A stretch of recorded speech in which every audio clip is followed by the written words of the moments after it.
to the SuperScience for High School Physics video.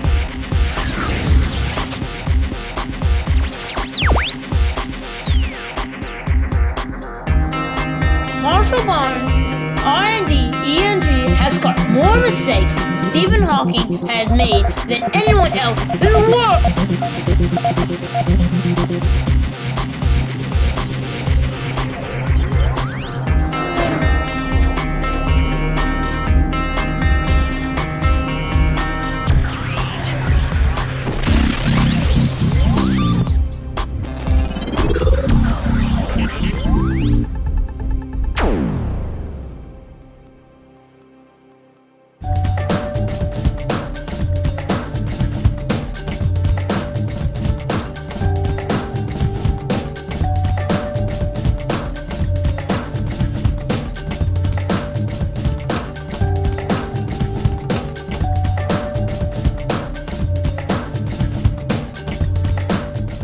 If you've ever been to a rock gig, you'll probably recognize this screeching noise. It's feedback. What causes it is simple. Sound enters the microphone, is transmitted along the wires, made louder by the amplifier and comes out at the speakers. If too much of the sound comes out of the speakers and goes back into the mic, it goes round and round in a loop, getting louder each time. I think the same thing would happen with a wormhole, except with radiation instead of sound. The feedback will become so strong it destroys the wormhole.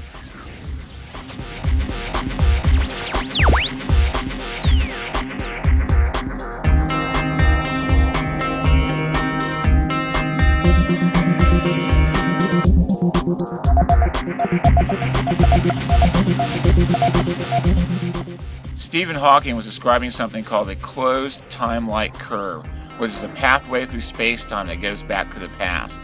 He was thinking that energy would go through this pathway and repeatedly go around and around and around until it built up enough strength to destroy the pathway, by repeatedly crossing a boundary called the Cauchy horizon. But what Hawking and others get wrong is that such a geometry would violate a basic concept from quantum mechanics, the Copenhagen interpretation, which outlaws the paradoxical geometry Hawking was trying to avoid by invoking a feedback loop. The accurate closed time-like curve geometry would be that of a spiral, and each completion of a curve or a loop would enter a parallel universe of the original. This results in a no causal connection between the past of one universe and the present of another, thus preserving causality between the past and present of the first universe, which is what concerned Hawking. The parallel universes come from another quantum theory, the Everett-Wheeler hypothesis, a theory Hawking has proved time and again he doesn't understand. Now, this is how this geometry affects our audio experiment. Sound goes from the guitar and travels into the system, looping around. It goes into the mixer amplifier. Then the sound of the guitar comes out of the speaker and is picked up by the microphone. The microphone then sends that signal back into the mixer amplifier and then back out of the speaker again. But because the microphone isn't too close to the speaker, we don't have a closed loop of sound, but it's a spiral, which allows us to hear the guitar.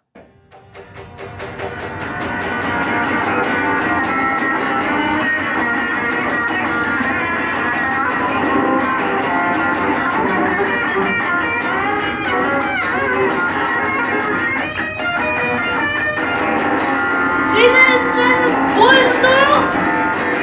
Marshall wants to prove Stephen Hawking wrong again.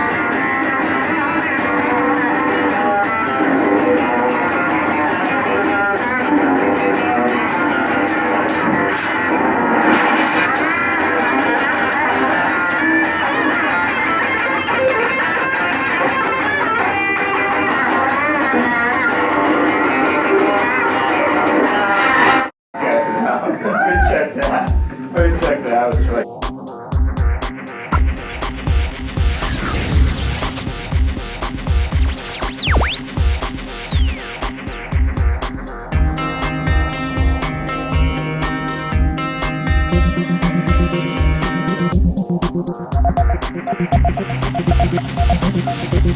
Thank you.